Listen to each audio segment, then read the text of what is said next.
تفصیل کر دی ہے۔ ائمہ ثلاثہ کہتے ہیں فجر الیوم اور اصل الیوم پڑھے گا، اور احناف کہتے ہیں کہ نہیں پڑھے گا، اور کسی نے پڑھ لی تو فجر الیوم نہیں ہوگی اور اصل الیوم ہو جائے گی۔ اور ائمہ ثلاثہ نے استدلال باب کی حدیث کے عموم سے اور حضرت علی کے اثر سے کیا ہے، اور احناف نے استدلال حضرت ابو بکر رضی اللہ تعالی عنہ کے واقعے سے کیا ہے، اور بخاری میں ابن عمر کی جو حدیث ہے جو حاشیے میں لکھی ہے اس سے کیا ہے، اور مکمل تفصیلات میں بیان کر چکا ہوں۔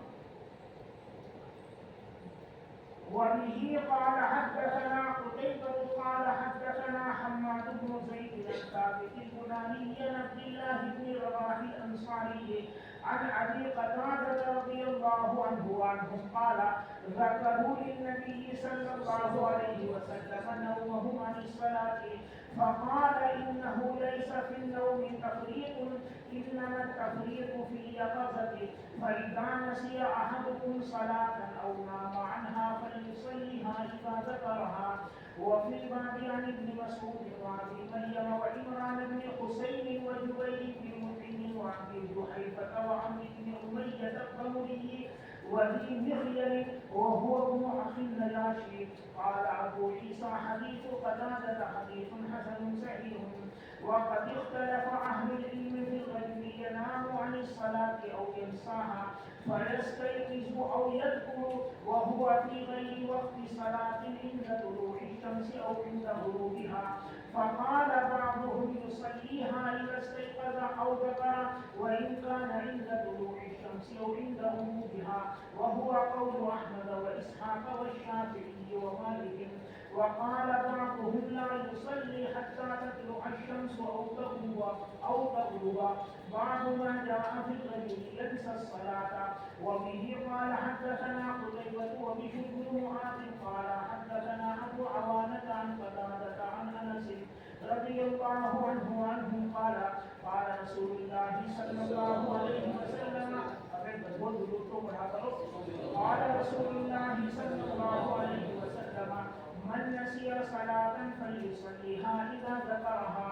وفي الباب عن سمرة وأبي قتادة قال أبو عيسى حديث أنس حديث حسن صحيح، ويروى عن علي بن أبي طالب أنه قال في الرجل ينسى الصلاة يصليها متى ذكرها في وقت أو في غير وقت، وهو قول أحمد وإسحاق، ويروى عن أبي بكرة أنه نام عن صلاة العصر فاستيقظ عند غروب الشمس فلم يصلي حتى غربت الشمس، وقد ذهب قوم من أهل الكوفة إلى هذا، وأما أصحابنا فذهبوا إلى قول علي بن أبي طالب۔ صرف آپ کے اصحاب بھی حضرت علی کے قول کی طرف نہیں گئے، ہمارے اصحاب بھی گئے۔ آپ کے اصحاب یعنی ائمہ ثلاثہ نے فی وقت اور غیر وقت کا مطلب لیا ہے، چاہے ممنوع وقت ہو یا غیر ممنوع وقت ہو، اور ہم نے مطلب لیا ہے چاہے ادا وقت ہو چاہے قضا وقت ہو۔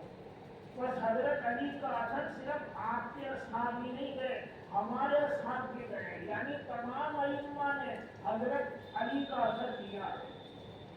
باب ما جاء في الرجل تفوته الصلوات بأيتهم غيرته۔ اس باب میں مسئلہ یہ ہے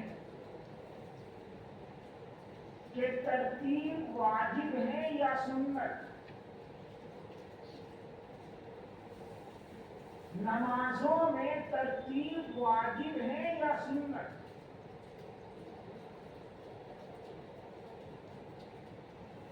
امام شافعی رحمہ اللہ کے نزدیک ترتیب سنت ہے،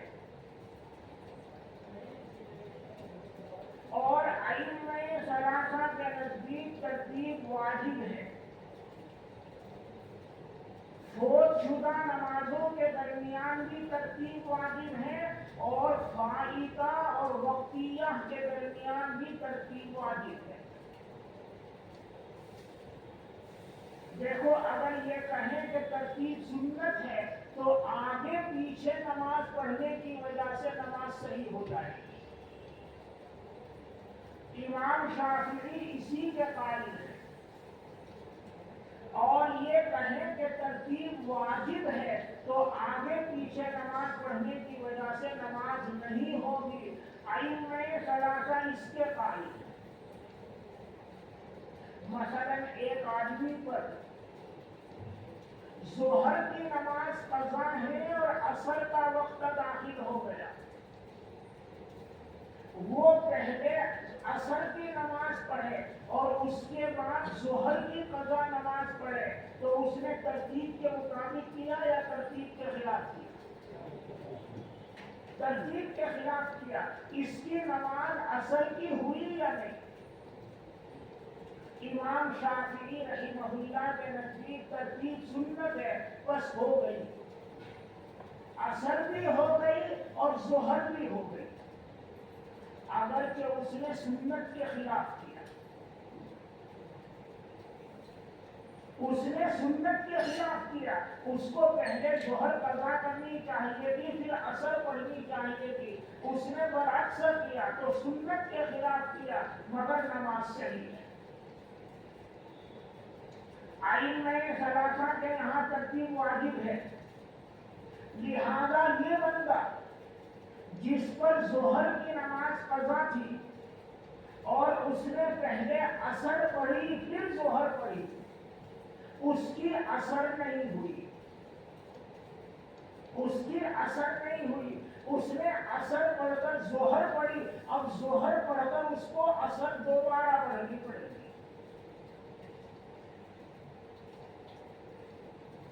اور یہ جو ترتیب کا وجود ہے یہ وقتیہ اور فوت شدہ نماز کے درمیان بھی ہے اور فوائد کے درمیان بھی ہے۔ مثلا ایک شخص ہے، اس پر ظہر عصر مغرب عشاء 4 نمازیں قضا ہے، اب وہ ان نمازوں کو قضا کرنا چاہتا ہے تو ائمہ ثلاثہ کے نزدیک اسی ترتیب سے قضا کرے گا تو قضا ہوگی، پہلے ظہر پڑھے پھر عصر پڑھے پھر مغرب پڑھے پھر عشاء پڑھے۔ اگر اس نے ایسا کیا کہ پہلے مغرب پڑھنی، عشاء پڑھنی، عصر پڑھنی، ظہر پڑھنی، ترتیب کے خلاف کیا ہے، اس کے دن میں نمازیں باقی رہیں گی، اس کی نماز نہیں ہوگی۔ ائمہ ثلاثہ کے نزدیک چاہے فوت شدہ نمازیں ہو، چاہے فائدہ اور وقتیہ نماز ہو، ان کے درمیان میں ترتیب واجب ہے، آگے پیچھے کر کے پڑھے گا تو نماز صحیح نہیں ہو۔ اور امام شافعی رحمہ اللہ کے نزدیک ترتیب سنت ہے، فوت شدہ نمازوں کے درمیان بھی اور فائدہ اور وقتیہ کے درمیان بھی، بس اس کو ترتیب سے پڑھنا چاہیے، لیکن اگر وہ آگے پیچھے کر کے پڑھے گا تو نماز صحیح ہو جائے گی۔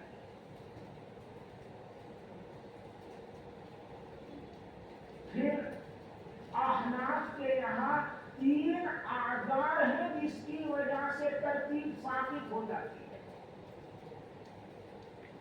ایک کثرت فوائد، اگر بندے کے دن میں بہت ساری قضا نمازیں ہوں تو ترتیب کا وجوب ثابت ہو جائے گا، اور بہت زیادہ نمازیں کتنی ہیں؟ 6 یا زیادہ۔ اگر آدمی کے دن میں 6 یا زیادہ نمازیں قضا ہیں تو ترتیب کا وجود ثابت، آگے پیچھے کر کے نماز پڑھے گا، نماز صحیح ہو جائے گی۔ نمبر 2 عذر ہے نسیان، بھول گیا،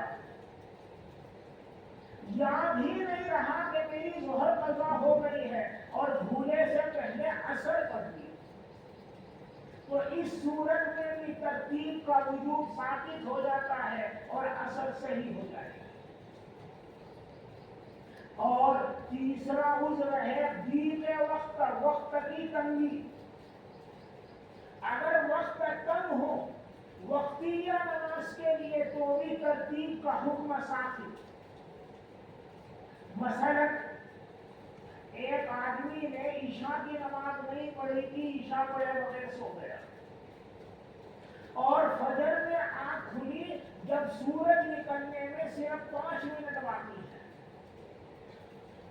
دیکھو وقت کم ہو گیا کہ نہیں؟ اگر وہ پہلے عشاء پڑھے گا تو فجر قضا ہو جائے گی کہ نہیں؟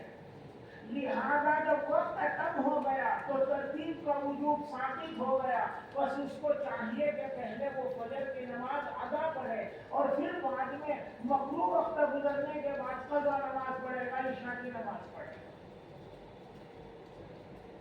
تو ہمارے یہاں ترتیب واجب ہے، مگر 3 اعذار کی وجہ سے ترتیب ساقط ہو جاتی ہے۔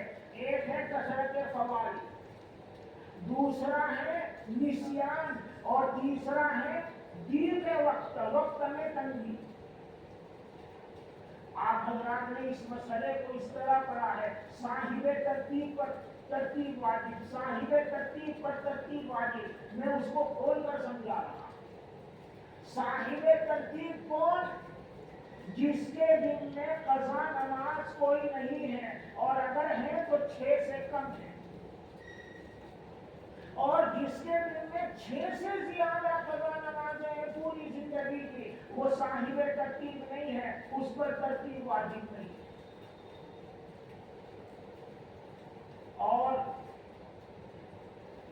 امام احمد رحمہ اللہ نے کثرت فوائد کو عذر نہیں مانا ہے، اور امام مالک نے نسیان کو عذر نہیں مانا ہے۔ امام احمد رحمہ اللہ کا مذہب بہت بھاری ہو گیا۔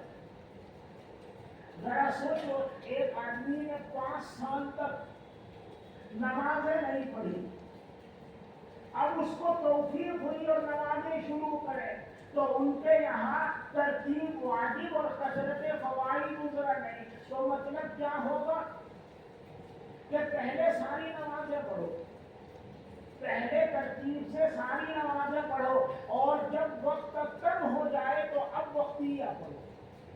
پھر اگلی نماز میں بھی ابتدا میں نہیں پڑھ سکتے، پیچھے سے پڑھتے آؤ، اور جب وقت کم ہو جائے تو اب وقتیہ پڑھو۔ معاملہ بہت بھاری ہو جائے گا کہ بہرحال ائمہ ثلاثہ، امام شافعی کے علاوہ جو 3 امام ہیں، انہوں نے ترتیب کو واجب کہا ہے۔ پھر احناف نے 3 اعذار مانے ہیں، اور امام احمد نے اس میں سے کثرت فوائد کو عذر نہیں مانا، اور امام مالک نے نسیان کو عذر نہیں مانا۔ اس کے بعد جانو، حضور اکرم صلی اللہ تعالی علیہ وسلم کی غزوہ خندق کے موقع پر 2 مرتبہ نمازیں قضا ہوئی ہیں۔ دشمنوں کا حملہ بہت زیادہ ہے، دفاع میں مشغول ہے، اور نماز پڑھنے کا موقع نہیں مل رہا ہے۔ ایک مرتبہ عصر کی نماز فوت ہوئی، حملہ بہت زیادہ ہے، عصر پڑھنے کا موقع ہی نہیں ملا، یہاں تک کہ سورج غروب ہو گیا۔ جب سورج غروب ہو گیا اور جب تھوڑی ہلکی پڑی تو حضور اور صحابہ بطحان نامی میدان میں پہنچے، اور وہاں جا کر پہلے عصر کی نماز با جماعت قضا پڑھی، پھر مغرب پڑھی۔ ایک واقعہ تو یہ ہے،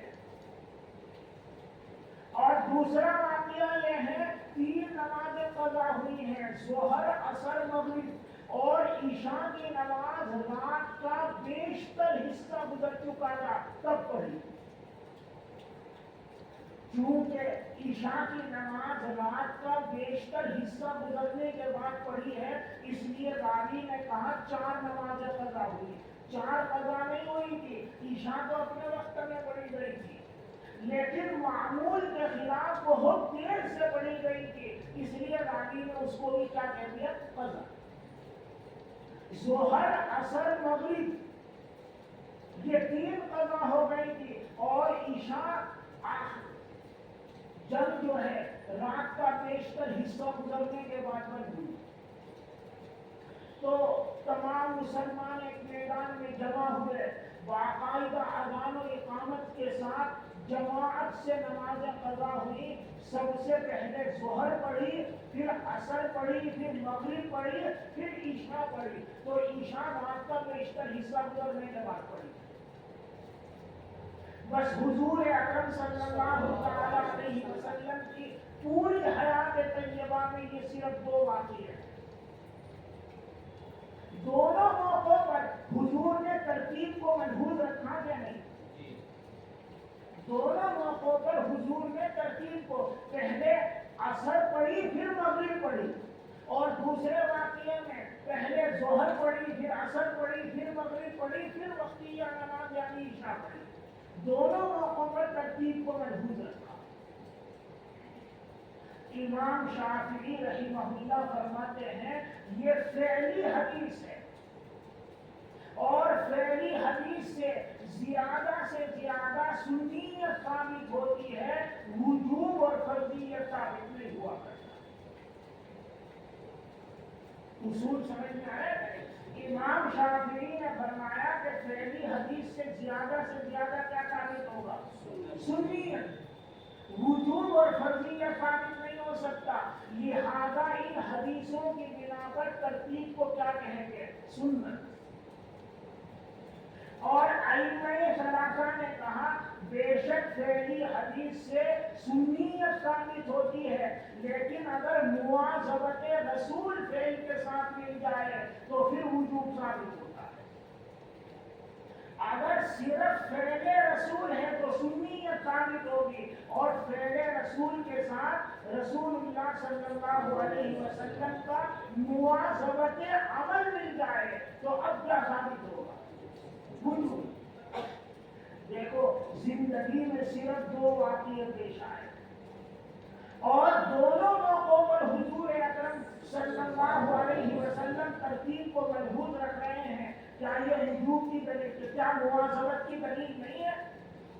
یقیناً یہ مواظبت کی دلیل ہے۔ اگر ترتیب واجب نہ ہوتی تو ان دونوں میں سے کم از کم ایک موقع پر حضور اکرم صلی اللہ علیہ وسلم خلاف ترتیب مسئلہ نماز پڑھتے تاکہ بیان جواز واضح ہو جاتا، لوگوں کے سامنے مسئلہ آ جاتا۔ مگر حضور اکرم صلی اللہ علیہ وسلم کی حیات طیبہ میں صرف 2 واقعے ہونا، اور دونوں موقعوں پر حضور کا ترتیب کے ساتھ نمازیں پڑھنا، یہ مواظبت رسول کی دلیل ہے، اور مواظبت کے ساتھ فعل وجوب پر دلالت کرتا ہے۔ اس لیے ائمہ ثلاثہ نے کہا کہ ترتیب واجب ہے۔ وبه قال حدثنا هناد قال حدثنا هشيم بن ابي زبيد عن نافع بن جبير بن مطعم عن ابي عبيده بن عبد الله بن مسعود رضي الله عنهم قال قال عبد الله ان المشركين شغلوا رسول الله صلى الله عليه وسلم عن 4 صلاه يوم الخندق حتى ذهب من الليل ما شاء الله۔ ابن مسعود کہتے ہیں کہ مشرکین نے رسول اللہ صلی اللہ علیہ وسلم کو مشغول رکھا 4 نمازوں سے خندق کے دن، یہاں تک کہ رات میں سے اتنا حصہ چلا گیا جتنا اللہ نے چاہا، یعنی رات کا بیشتر حصہ گزر گیا۔ فأمر بلالا فأذن ثم أقام فصلى الظهر ثم أقام فصلى العصر ثم أقام فصلى المغرب ثم أقام فصلى العشاء۔ بس اگر چند نمازیں قضا کی جا رہی ہوں جماعت کے ساتھ تو اذان تو نہیں دیں گے، اذان تو صرف وقتیہ نماز کے لیے دی جائے گی، مگر اقامت ہر نماز کے لیے کہی جائے گی۔ لیکن اگر نہ کہی جائے تو بھی کوئی حرج نہیں، اولا یہ ہے کہ ہر نماز کے لیے اقامت کہی جائے، لیکن اگر نہ کہی جائے تو بھی کوئی حرج نہیں۔ وفي الباب عن ابي سعيد وجابر قال ابو عيسى حديث عبد الله ليس باسناده باس الا ان ابا عبيده لم يسمع من عبد الله وهو الذي اختاره بعض اهل العلم في الفرائض أن يقيم الرجل لكل صلاة إذا قضاها وإن لم يكن أجزعه وهو قول الشافعي. اور اگر اقامت نہ کہے تو بھی درست ہے، اور یہی امام شافعی کا قول ہے، اور احناف کا بھی یہی قول ہے. وہ ابھی یہ دوسرا واقعہ جس میں صرف عصر کی نماز قضا ہوئی ہے اور مغرب کے بعد دونوں نمازوں کو پڑھا گیا. وبه قال حدثنا محمد بن بشار قال حدثنا معاذ بن هشام قال حدثني أبي عن يحيى بن أبي كثير قال حدثنا أبو سلمة بن عبد الرحمن عن جابر بن عبد الله أن عمر بن الخطاب رضي الله عنهم قال يوم الخندق وجعل يسب كفار قريش. حضرت عمر آئے ہیں غزوہ خندق کے موقع پر اور وہ کفار قریش کو برا بھلا کہہ رہے ہیں. قال یا رسول اللہ، عرض کیا اے اللہ کے رسول، ما کدت اصلی العصر حتی تغرب الشمس، نہیں قریب تھا میں کہ عصر کی نماز پڑھوں یہاں تک کہ سورج غروب ہو گیا. نہیں قریب تھا میں کہ عصر پڑھوں، یعنی بڑی مشکل سے موقع ملا اور پڑھ سکا.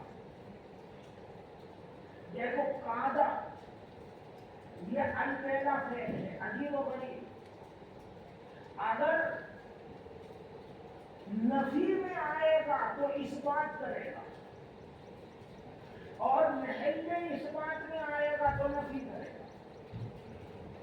قاعدہ جو ہے اگر محل نفی میں آئے گا تو اس بات، اور محل اس بات میں آئے گا تو نفی.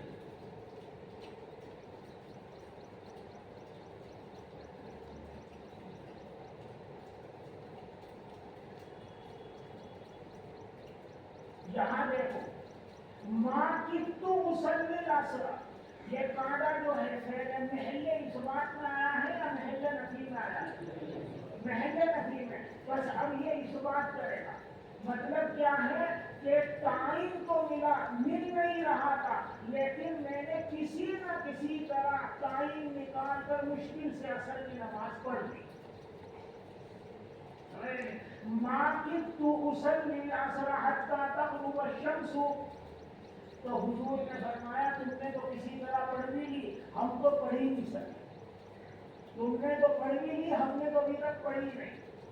فقال رسول اللہ صلی اللہ علیہ وسلم واللہ ان صلیتها، یہ ان نافیہ ہے، خدا کی قسم میں نے ابھی تک اثر نہیں پڑھی. قال فنزلنا بطحان، بس ہم لوگ بطحان نامی میدان میں اترے.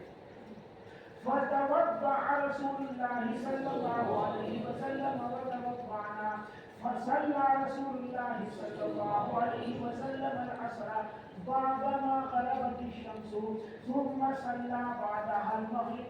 هذا حديث حسن صحيح. باب ما جاء في الصلاة الوسطى أنها العصر. قرآن کریم میں ہے حافظوا على الصلوات والصلاة الوسطى، تمام نمازوں کی حفاظت کرو، بالخصوص درمیانی نماز کی حفاظت کرو. صلاۃ وسطیٰ یعنی درمیانی نماز کون سی نماز ہے؟ مختلف اقوال ہیں. علامہ سیوطی رحمہ اللہ نے موطا مالک کی شرح تنویر الحوالق میں ان تمام اقوال کو جمع کیا ہے، اور ان تمام اقوال میں جو سب سے راجح قول ہے وہ یہ ہے کہ عصر کی نماز صلاۃ وسطیٰ ہے. دیکھو عصر کی نماز سے پہلے دن کی دو نمازیں ہیں، فجر اور ظہر، اور بعد میں رات کی دو نمازیں ہیں، مغرب اور عشاء. یہ درمیان کی نماز ہے. آپ ذرا غور کیجیے، جب نمازیں 5 ہیں تو ہر نماز صلاۃ وسطیٰ کا مصداق بن سکتی ہے کہ نہیں؟ ہر نماز صلاۃ. مثلا آدمی یوں کہے گا ظہر کی نماز مصداق ہے، کیوں؟ اس لیے کہ یہ دن کی نمازوں کا بھی چمبیچ ہے، دن کی نمازوں کا بھی چمبیچ ہے۔ آدمی یوں کہے کہ عشاء کی نماز مصداق ہے، کیوں؟ اس لیے کہ رات کی نمازوں کا بھی چمبیچ ہے، مغرب اور عشاء کے بیچ میں۔ تو جب 5 نمازیں ہیں تو ہر نماز مصداق بن سکتا ہے، مگر احادیث مرفوعہ میں صلاۃ وسطیٰ کا مصداق جس نماز کو قرار دیا گیا ہے وہ کون سی نماز ہے؟ عصر کی نماز۔ وبه قال حدثنا حناد قال حدثنا عبدة عن سعيد عن قتادة عن الحسن عن سمرة بن جندب۔ امام ترمذی رحمہ اللہ ایک بحث کریں گے، اسے سن لو۔ اس حدیث کو حسن بصری حضرت سمورہ بن جندب رضی اللہ تعالی عنہ سے روایت کرتے ہیں۔ حسن بصری کا حضرت جندب سے لقاء اور سما ہے یا نہیں؟ اس سلسلے میں 3 قول ہیں۔ ایک قول یہ ہے کہ حسن بصری کا حضرت سمورہ سے لقاء اور سما نہیں ہے، حضرت سمورہ کی تمام مرویات ایک کاپی میں لکھی ہوئی تھی، حضرت حسن بصری اس کاپی سے روایت کرتے ہیں، انہوں نے حضرت سمورہ سے براہ راستہ نہیں سنا ہے، لہذا اس رائے کے اعتبار سے یہ سند کیا ہوگی؟ منقطع۔ دوسری رائے یہ ہے کہ حضرت حسن بصری نے حضرت سمورہ سے صرف ایک حدیث یعنی عقیقے والی حدیث سنی ہے، باقی اور حدیثیں وہ کاپی سے روایت کرتے ہیں، اور یہ عقیقے والی روایت نہیں ہے، بس یہ روایت بھی کاپی سے ہوئی، لہذا یہ روایت منقطع۔ اور تیسری رائے جو امام بخاری کی ہے، علی بن المدینی کی ہے، امام ترمذی کی ہے اور اکثر ائمہ حدیث کی ہے، وہ یہ ہے کہ حضرت حسن بصری کا حضرت سمورہ سے لقاء سما ہے، اور جتنی روایتیں حسن بصری حضرت سمورہ سے روایت کرتے ہیں وہ تمام روایتیں انہوں نے براہ راستہ سنی ہیں، لہذا وہ ساری روایتیں متصل ہیں اور قابل استدلال ہیں، بلکہ حسن صحیح ہیں۔ یہ تیسری رائے ہے اور یہی صحیح رائے ہے۔ امام ترمذی رحمہ اللہ جو بحث کریں گے یہ وہ بحث کا خلاصہ میں نے آپ کے سامنے بیان کیا۔ عن الحسن عن سمورة بن جندب رضي الله عنه عن النبي صلى الله عليه وسلم أنه قال في صلاة الوسطى صلاة العصر وبه قال حدثنا محمد بن غيلان قال حدثنا أبو داود الطيالسي وأبو النضر عن محمد بن طلحة بن مصرف عن زبير عن مرة الحمداني عن عبد الله بن مسعود رضي الله عنه قال قال رسول الله صلى الله عليه وسلم صلاة الوسطى صلاة العصر۔ آپ دیکھ رہے ہو کہ عصر کی نماز کو صلاۃ وسطیٰ کا مصداق قرار دیا گیا ہے ان دونوں روایتوں میں۔ قال ابو عیسیٰ ھذا حدیث صحیح وفی الباب عن علی وعائشة وحفصة وابی ہریرة وابی ہاشم بن عتبة قال ابو عیسیٰ قال محمد قال علی بن عبد اللہ حدیث الحسن عن سمرة حدیث حسن، یہاں صرف حسن ہے اور یہ کتابت کی غلطی ہے۔ یہی روایت اسی سند سے جندہ ثانی میں کتاب التفسیر میں بھی آئے گی، وہاں امام ترمذی نے اسی روایت کو حسن صحیح کہا ہے، بس یہاں سے لفظ صحیح ہو گیا ہے اور یہ کتابت کی غلطی ہے۔ قال محمد قال علی بن عبد الله حديث حسن سمرة حديث حسن وقد سمع عنه وقال أبو عيسى حديث سمرة في صلاة الوسطى حديث حسن وهو قول أكثر العلماء من أصحاب النبي صلى الله عليه وسلم وغيرهم. وقال زيد بن ثابت وعائشة صلاة الوسطى صلاة الظهر. حضرت عائشہ اور حضرت زید بن ثابت کیا کہتے ہیں کہ صلاۃ وسطیٰ کا مصداق ہے ظہر کی نماز. وقال ابن عباس وابن عمر صلاۃ الوسطیٰ صلاۃ الصبح. اور ابن عباس اور ابن عمر نے کس کو مصداق قرار دیا؟ فجر کی نماز. یہاں طالب علم اعتراض کرتا ہے کہ جب حدیث مرفوع موجود ہے، حضور اکرم صلی اللہ علیہ وسلم نے مصداق عصر کی نماز کو قرار دیا ہے، تو صحابہ دوسری تفسیر کیوں کر رہے ہیں؟ اس کا ایک جواب تو یہ ہے کہ ہو سکتا ہے ان حضرات کو حدیث مرفوع نہ پہنچی، بس انہوں نے اپنے خیال کے اعتبار سے تفسیر کی. اور دوسرا جواب یہ ہے کہ یہ جو صلاۃ وسطیٰ کو کا مصداق صلاۃ عصر کو قرار دیا گیا ہے، وہاں خاص عصر کی نماز مراد نہیں ہے، بلکہ ہر زمانے میں اور ہر مکان میں جس نماز میں عام طور پر لوگ غفلت برتتے ہوں اس نماز کو مصداق قرار دیا جائے گا. حضور اکرم صلی اللہ تعالی علیہ وسلم کے زمانے میں غفلت کا اہتمام تھا عصر کی نماز میں، اس لیے حضور نے مصداق قرار دیا عصر کی نماز. اور ان حضرات کے زمانے میں آ کر غفلت کا اہتمام بن گیا ظہر کی نماز میں اور فجر کی نماز میں، تو ان میں سے بعض نے مصداق قرار دیا ظہر کی نماز کو اور بعض نے مصداق قرار دیا فجر کی نماز کو. دیکھو بعض مرتبہ قرآن کریم میں کوئی حکم ہوتا ہے اور وہ امر کلی ہوتا ہے اور اس کے متعدد تفاسیر ہو سکتی ہے. یہ جو آیا ہے حافظوا علی الصلوات والصلاۃ الوسطیٰ، یہ الصلاۃ الوسطیٰ سے کوئی خاص نماز مراد نہیں ہے بلکہ امر کلی ہے اور متعدد نمازیں اس کا مصداق ہو سکتی ہیں. اور کون سی نماز کو مصداق قرار دیا جائے گا؟ جواب یہ ہے کہ لوگوں کی غفلت جس نماز کے اندر بھی دیکھی جائے گی اسی نماز کو صلاۃ وسطیٰ کا مصداق قرار دیں.